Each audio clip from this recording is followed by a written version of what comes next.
Okay, so if Luna's coming home tomorrow, this would be a quick crash course on what I would want you to be doing with her when she gets home.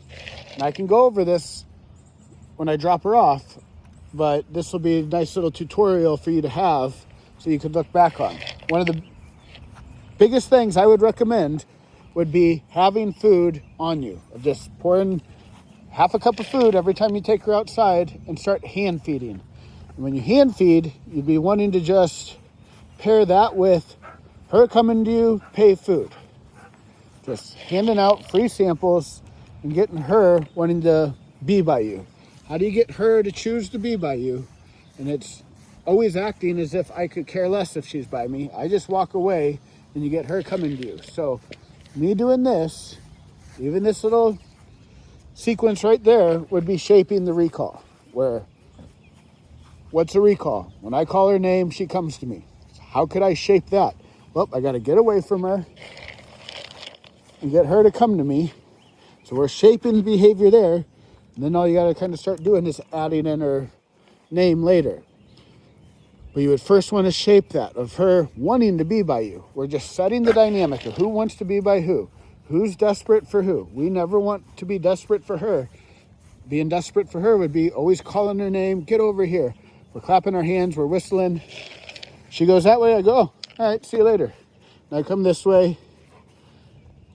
Give her food. But food's the most valuable resource you have in dog training.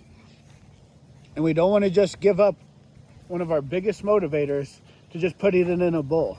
I would say you should kind of have a strategy of how do we use every morsel of food to our advantage. So if you're using the food, you're hand feeding, it would be if she's coming to you, pay food.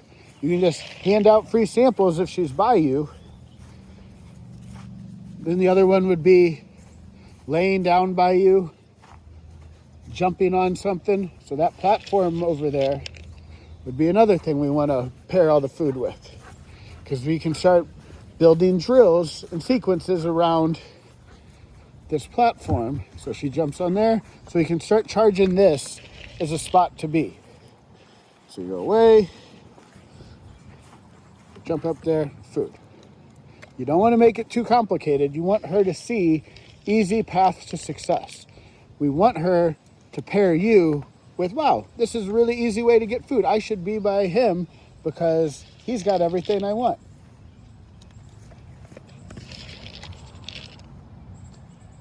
And then the other one would start being the walking by you and the laying by you.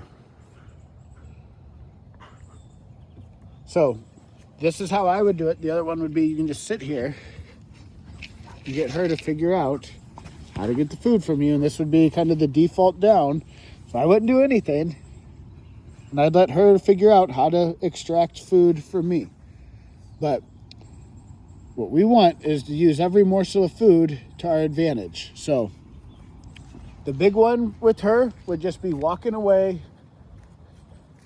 and getting her to say, hey, get back here. There goes the gravy train and food. So try to keep in mind you want to use every morsel of food to your advantage, and hand feeding is going to be the big one. If you can ever get some distance from her and get her chasing after you, that's how you're going to get your foot in the door on getting her to trust you and wanting to be by you.